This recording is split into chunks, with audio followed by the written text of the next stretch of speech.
On va y aller au magazine du dimanche. Je sais que vous l'attendez impatiemment. Notre invité est de retour en plateau. Il est installé. C'est Adama Diawara, le ministre de l'Enseignement supérieur et de la Recherche scientifique. Bienvenue encore, monsieur le ministre. Merci. Alors, de quoi allons-nous parler aujourd'hui? Sephora Zegui situe le cadre. Titulaire d'un doctorat depuis plusieurs années, ces docteurs ayant soutenu une thèse n'enseignent toujours pas. Ils sont 1120 selon les chiffres du ministère de l'Enseignement supérieur et de la Recherche scientifique. Le 3 novembre 2021, dans la commune du Plateau, ils entament une marche de protestation pour exprimer leur mécontentement, mais très vite dispersés par la police et une soixantaine parmi eux arrêtés, puis relâchés la même nuit. Ces docteurs demandent à être recrutés dans les universités publiques de Côte d'Ivoire. Le vendredi 5 novembre de la même année, ils ont été reçus par le gouvernement à travers Adama Diawara, le ministre de l'Enseignement supérieur et de la Recherche scientifique, pour lever tout équivoque. Leur porte-parole faisait ces doléances. Toute cette plaidoirie pourrait se résumer en cette seule phrase. Le souhait de la signature d'un décret présidentiel allégeant les procédures administratives et réduisant les coûts du recrutement des docteurs. Suite à cette rencontre, le gouvernement lance en mai 2022 un concours de recrutement de 660 docteurs. Sur 1921 candidatures enregistrées, 508 ont été recrutés. 152 postes restent donc à pourvoir. L'objectif n'ayant pas été atteint chez les assistants, un nouveau concours sera organisé. Selon Adama Diawara, son département ministériel fait face notamment à des défis d'insuffisance d'enseignants dans certaines spécialités. L'échec constaté au niveau des assistants lors du concours est une inadéquation formation-emploi. De 2012 à 2022, ce sont 4064 enseignants-chercheurs qui ont été recrutés. Cette année, ce sont 660 postes à pourvoir, dont 450 pour de nouveaux recrutements et 210 glissements catégoriels. Alors, monsieur le ministre, à l'entame de ce reportage de Sephora Zegui, on a entendu le chiffre de 1120. Ils sont au nombre de combien les docteurs non recrutés en Côte d'Ivoire, à l'heure où nous parlons? Merci pour la question. Effectivement, il y a pas mal de chiffres qu'on retrouve dans la presse, ça et là. En réalité, il faut faire très attention parce que ces chiffres-là sont faux. Je signale simplement qu'au début de ce problème de docteurs non recrutés, le chiffre de 3000 docteurs non recrutés a été avancé. C'est vrai qu'au niveau du ministère, nous avons fait notre propre dénombrement. Nous savions que ce chiffre était largement en dessous de 3000, mais pour éviter toute polémique, j'ai demandé aux docteurs non recrutés eux-mêmes de procéder à leur propre dénombrement. Et je peux vous assurer que lorsqu'ils ont fini de le faire, ils ont trouvé en tout et pour tout 1463. Et ça, c'était en décembre 2021. Ça, c'est les concernés eux-mêmes qui ont fait le décompte. Les concernés eux-mêmes ont fait leur propre décompte, ils étaient à 1463. C'est vrai que le nombre de docteurs non recrutés, c'est un nombre qui est dynamique, puisque pratiquement tous les mois, on a un certain nombre de nouveaux docteurs qui soutiennent leur thèse. Je signale simplement qu'au dernier concours de juin 2022, on avait en tout et pour tout 1919. Mais attention, quand on dit 1919, il y a du tout dedans. Il y a des titulaires de doctorat 3e cycle, de doctorat d'État, de doctorat thèse unique, de PhD et même de diplôme d'expert et des ingénieurs de conception. Alors donc on avait 1919. Au terme du processus de recrutement 2022, parce qu'on a 660 postes, lorsqu'on aura fini de recruter les 660 docteurs, on va dire ça comme ça, il va nous rester en tout et pour tout 1259 exactement. D'accord. On en a combien par an en Côte d'Ivoire des docteurs comme ça formés? Très, très bonne question. Vous savez, ce chiffre-là, il est évolutif d'une année à l'autre. Je donne quelques chiffres pour vous édifier là-dessus. Si je prends par exemple l'Université Alassane Ouattara, le dernier chiffre que j'ai, c'est 190 thèses uniques qui sont soutenues et 70 thèses d'exercice en médecine. Mais cela dit, entre le dernier concours, celui d'octobre 2021, et le tout dernier, celui de juin 2022, nous sommes passés de 1463, si je prends les chiffres des docteurs non recrutés eux-mêmes, à 1919. Ce qui fait un écart de 456.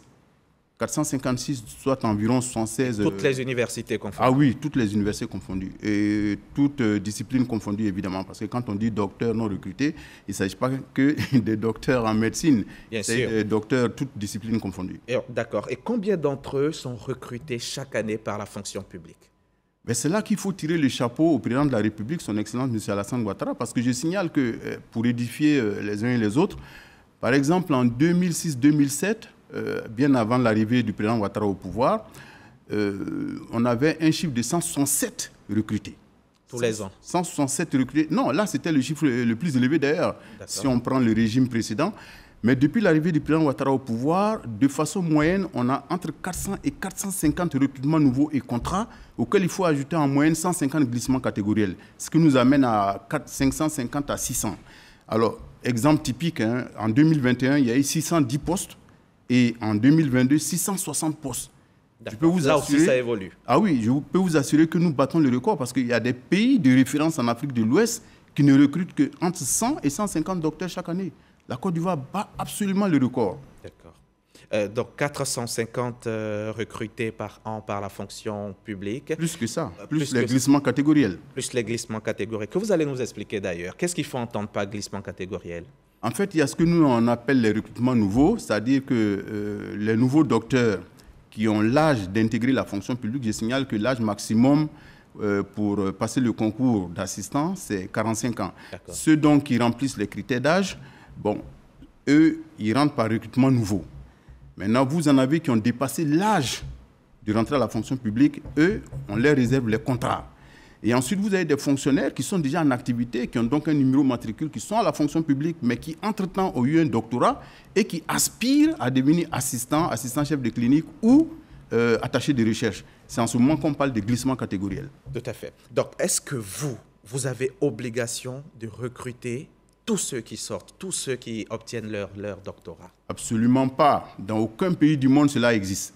Absolument pas. C'est comme si on nous disait, tous ceux qui ont le BTS, on doit les recruter. Ou tous ceux qui ont un master, on doit les recruter. Ou tous ceux qui ont une licence, on doit les recruter. Non. L'État a le droit de former les citoyens, mais dire que le gouvernement est obligé de recruter tous ceux qui sont diplômés et encore à la fonction publique, je pense que c'est un leurre. Dans aucun pays du monde, ça existe. D'accord. Et qu'est-ce qui explique alors, Monsieur le ministre, l'explosion de ce nombre de docteurs non recrutés? Mais l'explosion est due à j'aurais dit à deux choses. La première, c'est qu'il y a une mauvaise compréhension du système licence-master-doctorat, LMD. C'est-à-dire qu'on a pensé qu'au début de l'application du LMD, on a pensé que tous les apprenants, enfin les nouveaux bacheliers qui rentrent en licence 1, doivent terminer en licence 3, continuer en master 1, sortir du master 2, intégrer le doctorat 1 et finir en doctorat 3. Comme si on avait ce que les mathématiciens appelleraient un cylindre. Mais je suis désolé, ce n'est pas un cylindre, c'est plutôt conique. C'est-à-dire que ceux qui rentrent en licence 1, ils doivent arriver en licence 3 parce que la licence 1 et la licence 2 ne sont pas des diplômes. Donc, il faut qu'ils arrivent en licence 3 pour avoir la licence. Mais ensuite, passer de la licence 3 au master 1, ça sera par test. Compte tenu des capacités d'accueil et des capacités d'encadrement des universités. De la même façon, ceux qui ont un master 2, donc un master, pour passer en doctorat 1, ça sera sur test. Compte tenu, je l'ai dit, des capacités d'accueil et d'encadrement. D'ailleurs, la nouvelle loi sur l'enseignement supérieur, la recherche et l'innovation, c'est inscrit là-dedans de façon claire. Et il faut dire, hein, vous venez de l'évoquer, parlant de docteurs, il ne s'agit pas uniquement, il ne s'agit pas que des docteurs en médecine, il s'agit des docteurs toutes disciplines confondues, notamment les lettres, la sociologie et tout ça. Mais parmi eux, quels sont ceux qui ont le plus de chances d'être recrutés? Mais sans compter, ce sont les mathématiciens. Vous avez les mathématiciens, les physiciens, les informaticiens, mais vraiment la palme, ce sont les mathématiciens. Je vous donne un exemple. Hein. Le dernier concours, il y avait 13 candidats en mathématiques, et sur les 13, on a recruté 12. Le 13e, d'ailleurs, n'a pas été recruté simplement parce qu'il n'avait pas un doctorat, c'est un ingénieur. Sinon, il aurait été recruté parce qu'on a un déficit criard de professeurs, enfin, d'enseignants en mathématiques. Ensuite vient la physique, ainsi de suite. Là où on a un trop-plein de docteurs par rapport au nombre de postes budgétaires disponibles, c'est les disciplines telles que les lettres modernes, la philosophie, la sociologie, l'histoire, la géographie, les sciences naturelles. Voilà. Là, on a un trop-plein de docteurs par rapport aux possibilités d'absorption. Mais qu'est-ce qui explique que les mathématiques, il n'y a pas beaucoup de docteurs qui s'y intéressent, beaucoup de personnes qui s'y intéressent? Le problème vient de loin. Le problème vient de loin. De façon mécanique, je pourrais dire que le vivier même de départ pose problème. L'année dernière, par exemple, quand on regarde les nouveaux bacheliers qui se sont inscrits sur la plateforme d'orientation du ministère de l'Enseignement supérieur et de la Recherche scientifique, je peux vous dire qu'il n'y avait que 2,30% du bac C et E. Ça veut dire que le vivier déjà est faible. Donc, du coup, quand une partie va à l'INPHB, dans d'autres grandes écoles publiques telles que l'ESATIC, après, bon, il nous reste ceux qui peuvent intégrer éventuellement les UFR de mathématiques informatiques de nos universités publiques. Donc, le vivier, même au départ, est faible. Mais il faut dire que le problème remonte à loin. Hein. Ça remonte depuis le secondaire, voire le primaire. Il y a une peur bleue des mathématiques. Bon, nous sommes en train de mettre en place un certain nombre de stratégies pour faire en sorte que ce problème soit réglé. Et que cette peur des mathématiques se dissipe. Exactement. Et que nous devenions tous des mathématiciens, comme Monsieur le ministre. Alors, Monsieur le ministre, ceux qui n'intègrent pas la fonction publique, qu'est-ce qu'il y a comme possibilité, autre possibilité d'emploi pour eux? Vous savez, cela fait... Est-ce qu'ils sont tous destinés à justement intégrer la fonction publique? Pas du tout. Je pense qu'il faut que ce soit clair dans la tête des uns et des autres. Ce n'est pas parce qu'on a un diplôme qu'on doit intégrer automatiquement la fonction publique. De toute façon, la fonction publique, ce n'est pas possible. L'État de Côte d'Ivoire, surtout avec le président Ouattara, fait beaucoup. Je vous l'ai dit tout à l'heure, hein, 660 postes pour le recrutement d'assistants, chefs de clinique et attachés de recherche en Côte d'Ivoire, là où des pays de référence dans notre zone ouest africaine recrutent entre 100 et 150. Il y a des pays même où le recrutement est plus que erratique. Bon, mais cela dit... Nous sommes en Côte d'Ivoire. Voilà, nous sommes en Côte d'Ivoire. Cela dit, je signale que 450 recrutements nouveaux, c'est près de 4 milliards 800 millions. Hein, oui, en salaire et en prime de richesse, ça il faut le savoir. Mais cela dit, il faudrait que nos docteurs sachent que tout le monde ne peut pas être fonctionnaire. Et même si vous voulez être fonctionnaire, tout le monde ne peut pas intégrer l'enseignement supérieur ou la recherche. Alors, donc, il y a d'autres possibilités d'emploi qui s'offrent à eux. D'ailleurs, chaque fois que je les ai rencontrés, je leur ai établi, je leur ai listé un certain nombre de possibilités d'emploi. D'abord, je leur ai dit, ils peuvent éventuellement passer le concours d'entrée à l'ENS, à l'École normale supérieure, et devenir des professeurs de lycée. Et à partir de là, comme ils sont docteurs après, ils peuvent devenir assistants ou attachés de recherche via glissement catégoriel. Il y a la possibilité d'intégrer la fonction publique, soit en passant le concours de l'ENA, soit un concours d'accès direct à la fonction publique. Et de là, s'ils veulent, ils peuvent toujours faire un glissement catégoriel pour revenir à l'enseignement supérieur ou à la recherche. Il y a la possibilité d'aller enseigner dans une grande école ou une université privée et après aussi repasser le concours d'entrée dans les universités, soit recrutement nouveau, contrat ou que sais-je. Il y a aussi la possibilité d'être employé tout simplement dans une entreprise de la place, nationale ou internationale. Surtout qu'il y a certaines entreprises privées, je signale, qui ont des laboratoires de recherche tels que Nestlé. Et il y a aussi, c'est vrai, il y en a qui n'aiment pas qu'on le dise, mais je suis obligé de le dire parce que c'est une réalité, il y a aussi l'auto-emploi. Il y a la possibilité de créer une entreprise. C'est vrai que bon, cela sous-tend un certain nombre de contraintes. Il faut pouvoir être aidé, il faut bien qu'il soit sûr, aidé par le gouvernement. Bien sûr, mais on ne peut pas l'occulter, on est obligé de le dire parce que c'est une possibilité. Pendant que nous y sommes, éclairez-nous un peu sur la méthodologie de recrutement des enseignants-chercheurs et même des chercheurs. Alors, nous avons 3 types de concours. Il y a celui qui est relatif au recrutement des assistants chefs de clinique dans les UFR des sciences de la santé, c'est-à-dire médecine, pharmacie, odontostomatologie. Il y a le concours de recrutement des attachés de recherche pour les structures de recherche et même les universités, parce que dans les universités aussi on a des chercheurs, même si le nombre est réduit. Et évidemment, on a le 3e type de concours, c'est celui qui consiste à recruter les assistants pour nos universités et grandes écoles publiques. Maintenant, pour ce qui concerne les attachés de recherche, nous allons commencer par là. Très rapidement. Alors, les docteurs qui sont intéressés par une carrière du chercheur déposent leur dossier de candidature à la direction des ressources humaines du ministère, qui transmet ce dossier-là aux structures de recherche qui ont des jurys internes d'évaluation. Et ces jurys internes d'évaluation donc évaluent les dossiers qui leur sont présentés, font une présélection. Et les dossiers qui ont été présélectionnés atterrissent sur la table des CTS, des comités techniques scientifiques, qui les instruisent.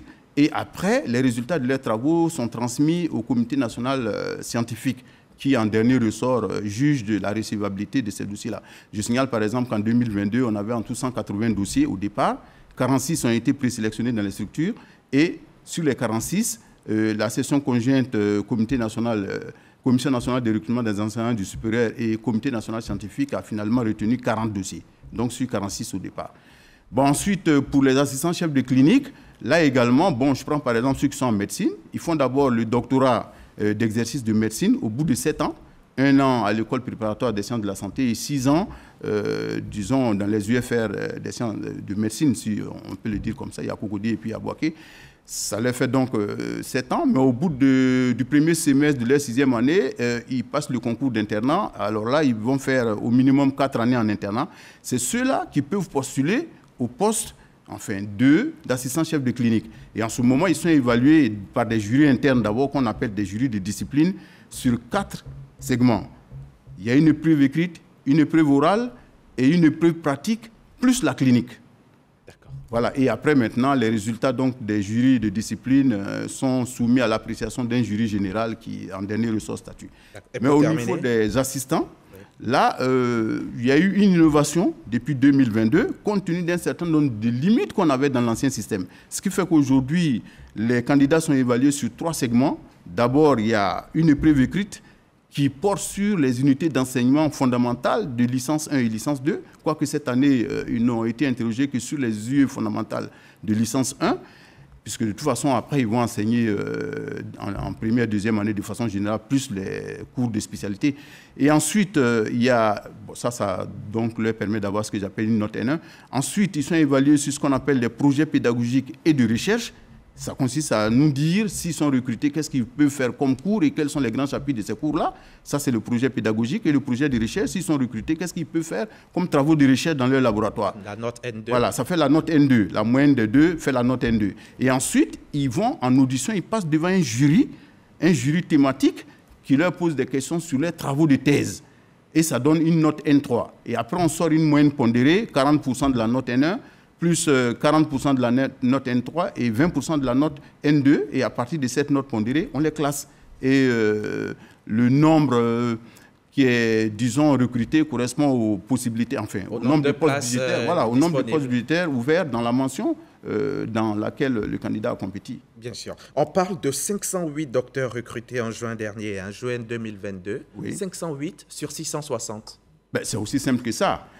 Avant le concours, j'ai reçu tous les docteurs non recrutés. Je leur ai dit, il y a 660 postes, mais nous allons ouvrir que 610 postes pour la simple raison que les 50 postes, on va les laisser pour un concours ultérieur pour l'université de Bondougou qui doit ouvrir bientôt. Tout à fait. Donc 610 postes pour les autres universités. Ce qui avait été annoncé par le chef de l'État. Exactement. Et 50 postes réservés pour l'université de Bondougou. Alors, les 610 postes qui ont été mis en jeu, il se trouve qu'il y a 102 postes qui sont restés non pourvus, non pas de notre ressort, mais simplement parce que les universités ont estimé que les personnes qui leur ont été présentées pour ces 102 postes, en tout cas, ne correspondaient pas aux spécialités dont ils avaient besoin. Bon, évidemment, parce qu'il faut faire attention, ce n'est pas parce qu'il y a un poste qui est ouvert qu'on doit forcément prendre, parce que si ça correspond... Imaginez-vous, par exemple, une université qui cherche 10 enseignants en maths. Bon, il n'en a que 8. Il reste 2 postes. Ils ont besoin de professeurs de maths. Ça ne veut pas dire qu'il faut convertir ça tout de suite en enseignant de sociologie. Non. Donc, c'est un problème de spécialité. Donc, les 102 postes qui n'ont pas été pourvus pour raison de spécialité, ajoutés aux 50 postes qui ont été réservés pour l'université de Bondougou, ça fait en tout 152 postes que nous allons mettre à concours en octobre. En octobre 2022. En attendant le concours de mars 2023, pour lequel on a déjà 425 postes pour les recrutements nouveaux et les contrats, auxquels vont s'ajouter probablement 200, voire 200 et quelques glissements catégoriels. Monsieur le ministre, on croyait les mouvements sur les universités derrière nous. Maintenant que les étudiants, il n'y a plus de bruit de leur côté, c'est au tour des docteurs. Vous savez, je peux comprendre qu'il y ait du désespoir chez certains, simplement parce que je pense qu'il faut, à leur niveau, changer de paradigme. Il faut qu'ils sachent que ce n'est pas parce qu'on a un diplôme que l'État a obligation de vous recruter, parce que n'oubliez pas que l'État a les contraintes de masse salariale, qui veut que le financement de la masse salariale des fonctionnaires ne doit pas dépasser 35% des recettes fiscales. Donc l'État a cette contrainte budgétaire. Alors du coup, il faudrait que les docteurs se disent, tout le monde ne peut pas être fonctionnaire, mais il y a d'autres possibilités d'emploi, je viens d'en égrener. Voilà, surtout que bon, non seulement ils pensent qu'il faut être fonctionnaire, mais systématiquement être assistant chef de clinique ou attaché de recherche. Il y a d'autres possibilités. Monsieur le ministre, est-ce que tout cela ne dénote pas de la question de l'emploi en Côte d'Ivoire? Si les docteurs eux-mêmes se cherchent, qu'en sera-t-il des BTS, des licences? Vous savez, l'un des défis majeurs qui se pose aujourd'hui à notre système d'enseignement supérieur, c'est l'adéquation formation-emploi au double niveau qualitatif et quantitatif. Bon, nous pouvons faire ce débat plus tard, mais pour ce qui concerne les docteurs, certainement après les vacances gouvernementales, je vais soumettre à l'analyse du Conseil des ministres un décret portant sur la création des écoles doctorales. Alors nous allons quitter les formations doctorales classiques pour aller vers les écoles doctorales. C'est-à-dire qu'on ne va pas laisser le libre cours à chaque université, aux grandes écoles publiques, voire privées, de former autant de docteurs qu'ils veulent. Cette fois-ci, on fera des écoles doctorales et ces écoles doctorales auront 3 caractéristiques. La mutualisation des infrastructures, des équipements et du corps enseignant, pour plus de rationnel, on dira ça comme ça. Et deuxième caractéristique, c'est la pertinence. Faire en sorte que les thématiques de recherche qui sont développées dans les écoles doctorales répondent à des besoins, voilà, des besoins en termes de développement du pays. Et troisième chose, c'est l'adéquation formation-emploi au double niveau qualitatif et quantitatif qui fera que, bon, le nombre de doctorants qui entrent dans une école doctorale donnée sera fonction des possibilités d'absorption du marché de l'emploi. Quand je dis absorption du marché de l'emploi, c'est aussi bien fonction publique que secteur privé qu'auto-emploi. Parce qu'il faut savoir que, justement, si on ne fait pas cela, on va se retrouver donc avec cette inadéquation terrible entre la formation et l'emploi au niveau quantitatif qui génère malheureusement 2 problèmes qui sont connus, c'est le désajustement et le déclassement de nos diplômés. D'ailleurs, pour la petite histoire, je vous donne un exemple qui va vous édifier. L'université Alassane Ouattara. Je prends l'unité de formation et de recherche CMS, communication, milieu et société. Je vous assure, une seule UFR a 2140 doctorants. Ça, ce n'est pas possible, c'est ingérable. 2140 doctorants. Le problème qui se va poser, c'est que non seulement, évidemment, tout ce beau monde qui va sortir aura du mal à trouver un point de chute, parce que je signale, je l'ai dit tout à l'heure, que là où est-ce qu'avec ce nombre-là, ils sont bien formés, ils sont des docteurs vraiment aguerris? Mais justement, c'est ça le problème, parce que, vous savez, quand vous mettez un trop-plein de doctorants comme ça dans votre système, ça pose un problème, parce que je signale que quand je regarde l'université Alassane Ouattara pour cette UFR CMS, comme on dit, j'ai vite fait un calcul. Quand on regarde le nombre de doctorants divisé par le nombre d'enseignants et de chercheurs de rang A, ça nous fait plus de 12 doctorants par enseignant. Ce qui n'a pas de sens. Parce que je prends ma petite expérience, personnellement, quand j'ai même 2 doctorants encadrés, c'est assez compliqué. Je crois qu'au niveau du CAMES, monsieur le ministre, c'est aussi un critère. Hein, bien sûr, c'est un critère. C'est pour ça que beaucoup d'enseignants ont envie d'avoir plusieurs doctorants à leur charge. Oui, mais il faut savoir raison garder, parce que je signale quand même que même au niveau du CAMES, pour passer de maître de conférence à professeur titulaire, ce qu'on vous demande, c'est d'encadrer de façon pleine une thèse. C'est vrai qu'à partir de 2024, on va passer à 2 thèses. D'ailleurs, il y avait eu des propositions pour demander que ce soit 4. Je fais partie des ministres de l'enseignement supérieur de l'espace CAMES qui se sont opposés, voilà, pour éviter l'inflation dans le nombre de thésards, parce que déjà, ce qu'on a, si on a du mal à les caser, il ne faut pas faire de l'inflation. Donc, pour le moment, c'est une thèse encadré, vous passez du grade de maître de conférence à celui de professeur titulaire. D'accord. Une donc de vos solutions, c'est l'installation, la création d'écoles doctorales, une des solutions pour endiguer ce mal. Bien sûr. D'accord. Alors, vous-même, est-ce que vous avez beaucoup de temps, monsieur le ministre? Vos activités personnelles, politiques, ne prennent-elles pas le dessus sur vos responsabilités? La politique, bon, ça prend un peu de temps, mais je signale que, bon, évidemment, du lundi au vendredi, j'anime mon ministère. Le samedi, il m'arrive samedi matin d'animer parfois des meetings dans un quartier d'Abidjan. Et puis, bon, généralement, les samedis après-midi, je vous assure, je fais cours d'amphi avec mes étudiants. On a ouï dire que vous seriez intéressé par un poste de maire dans une commune d'Abidjan. C'est vrai, monsieur le ministre? Oui, vous savez, chacun a ses ambitions. On ne peut pas être dans la politique et ne pas avoir d'ambition. Mais cela dit, je suis peut-être candidat à la candidature de mon parti. De toute façon, c'est le parti qui décide. Moi, je suis un militant discipliné. Je vais me plier à la décision de mon parti. D'accord. Si vous êtes le candidat choisi, retenu, alors vous serez candidat. Cet entretien est terminé. Merci d'être venu. Les préinscriptions à l'université, c'est cette semaine qu'elles démarrent. Exactement, le lundi.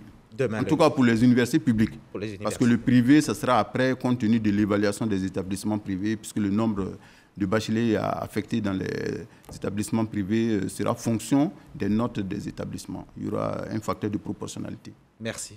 Merci. Monsieur le ministre. Adama Diawara, ministre de l'Enseignement supérieur et de la Recherche scientifique, c'est un professeur que nous avons reçu aujourd'hui et il l'a démontré. Notre invitation, merci de l'avoir accepté. Bon retour à vos occupations et vivement qu'une solution soit très vite trouvée pour un retour au calme. Merci à vous aussi, chers téléspectateurs. Merci de votre confiance et à demain lundi, 13h.